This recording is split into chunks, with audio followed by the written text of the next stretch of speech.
데이터 프레임에서 집단별, 즉 그룹별 요약 통계를 구할 때 우리는 그러한 그룹을 계층적으로 구성할 수가 있습니다.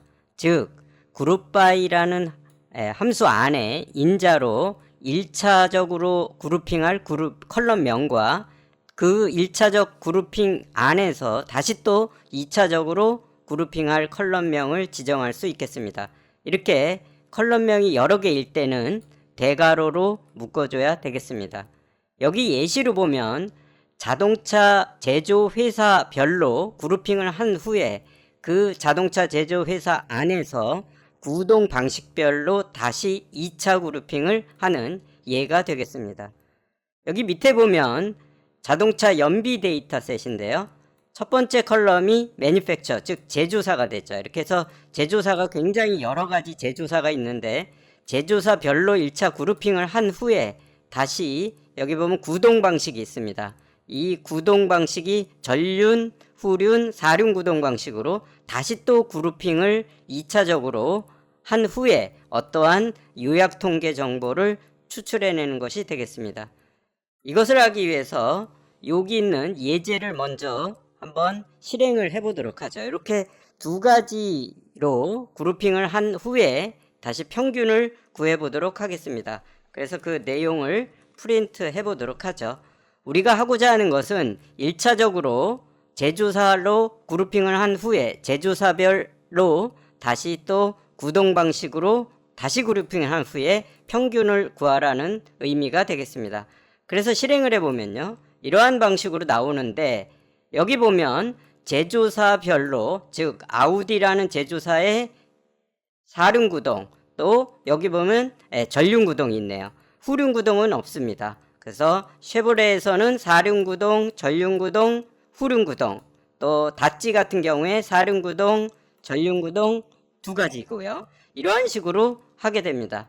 여기에서 우리는 여기 도시 연비만 만약에 별도로 뽑아온다 이럴 경우에 여기에 컬럼명을 주면 되겠죠. 그래서 CTY라고 컬럼명을 주면 CTY에 대해서만 나오겠죠. 그래서 제조사별로 또 그 안에서 다시 구동 방식별로 이렇게 그룹핑을 해서 그것의 도시 연비의 평균값을 구하는데요. 평균값을 구한 후에 도시 연비를 얻어낸 그런 형태가 되겠습니다. 이것을 우리는 또 블록으로 해보도록 하겠습니다. 블록을 ON 하고요. 실행을 지운 후에 역시 판다스를 가져다 놓고 데이터를 가져오겠습니다. 이그잼 대신에 우리는 자동차 연비 데이터셋인 MPG를 하고요. 그것을 출력을 해보도록 하겠습니다. 그래서 실행을 해보면 이런 식으로 나오겠죠. 여기에서 우리가 하고 싶은 것은 매뉴팩처를 1차 기준으로 하고 그 안에서 다시 구동 방식별로 그룹핑을 하고 싶은 것이 되겠습니다. 그래서 판다스에 보면 그룹 바이가 있겠죠. 그래서 그룹 바이를 가져다 놓고요. 그룹 바이에서 요 안에 컬럼을 우리가 주게 되겠는데요.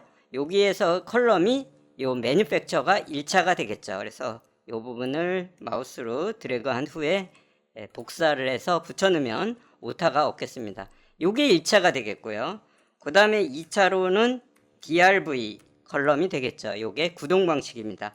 이럴 경우에 이 두 가지를 하나로 묶어줘야 되겠죠. 그래서 이렇게 대괄호로 묶어주게 됩니다. 뒤에 as index false는 지우도록 하죠. 그러면 1차로 그룹핑하고 그 안에서 다시 2차로 그룹핑을 한 그런 결과가 되겠습니다. 여기에서 우리는 1차와 2차로 그룹핑 한 후에 도시 연비의 평균을 구해 보도록 하겠습니다. 그래서 판다스에 가서 보면 C8 8번째 보면 평균을 구하는 게 있죠. 그래서 이 부분을 지우고 여기다가 가져다 껴넣게 되면 그러면 제조사와 또 구동 방식별로 평균을 구하게 됩니다. 여기에서 우리는 이 도시 연비만 별도로 뽑아오도록 하겠습니다. 그러기 위해서 변수에서 괄호가 있는 블록을 가져다 놓고요. 여기에다가 도시 연비를 하죠. 그래서 cty라고 컬럼을 지정한 후에 이 앞에 부분이 추가가 되겠습니다. 그래서 좀 길어졌는데요.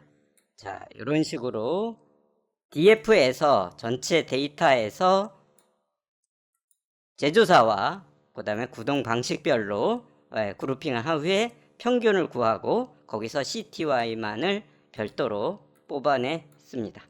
자, 요거를 출력을 해보면요, 이렇게 실행을 해보면 이러한 방식으로 나오게 되죠. 그래서 제조사의 그 다음에 그 안에서 다시 구동 방식별로 한 후에 평균을 이렇게 쭉 해서 구한 그런 형태가 되는 것을 알 수 있습니다. 이것을 여러분들이 만약에 이렇게 평균만 구했는데 평균 말고 가장 최고값을 구하고 싶습니다. 그러면 맥스를 하면 되겠죠. 그래서 하게 되면 이거는 이제 맥스가 되겠습니다. 평균값, 가장 좋은, 연비가 좋은 그러한 것들을 추출해낸 것이 되죠. 이러한 식으로 여러 개를 우리가 할 때는 agg라는 함수를 쓰면 되겠습니다. 그래서 그룹 바이에 보면 다중 연산을 하게 되죠. 그래서 여러 가지 연산을 우리는 동시에 할 수 있는 agg를 이용하면 아주 쉽게 우리는 내용을 갖다가 할 수가 있겠죠. 그래서 예를 들어서 min 같은 경우에 평균을 구하는데 cty, 그래서 min cty라는 컬럼을 새로 하나 만들죠. 그래서 컬럼 이름이 cty고요. 우리가 구하고 싶은 것이 평균이니까 min을 쓰게 됩니다. 이렇게 하게 되면 이 안에 있는 함수 이름인데요. 이 함수에서는 괄호가 없이 함수 이름만 쓰게 되죠. min ct 말고요. 이번에는 max ct라고 컬럼을 하나 만들고요. 역시 그 안에다가 우리는 cty라는 컬럼에 역시 max라는 함수를 적용을 하게 되면 이렇게 하게 되면 이제 두 개의 새로운 파생 컬럼이 만들어지게 되겠습니다. 그러면 요 앞에가 요 그룹핑을 한 요 내용이 되겠죠. 그래서 이 부분을 가져다 이렇게 놓으면 그래서 df에서 매니팩처와 드라이브 형태로 구동 방식별로 그룹핑한 후에 그 테이블에 그룹핑한 테이블의 여러 가지 연산을 우리가 동시에 할 수 있겠습니다. 그래서 이것을 한번 또 출력을 해 보도록 하겠습니다. 그래서 실행을 하게 되면요. 자, 이런 식으로 여기 보니까 제조사별로 그 다음에 다시 그 안에서 구동 방식별로 해서 도시 연비의 평균과 최고 좋은 값들을 뽑아내서 하나의 테이블로 이렇게 만들었습니다. 여기에서 보면 이 매니팩처가 이렇게 인덱스 형태로 돼 있는데 이것도 하나의 데이터로 우리는 가져오겠다. 이럴 경우에는 그룹 바이에다가 as underbar index라는 인자값에다가 우리가 false라는 값을 주면 이것 데이터 자체도 하나의 컬럼으로 우리가 하겠다. 이러한 것이 되죠. 그래서 이렇게 되면 매니팩처도 하나의 컬럼으로 중복이 되지만 컬럼으로 들어가고 구동 방식, 그 다음에 도시 연비의 평균, 도시 연비 중에 가장 최고값 이렇게 해서 하나의 데이터 프레임으로 만드는 것을 확인할 수 있습니다.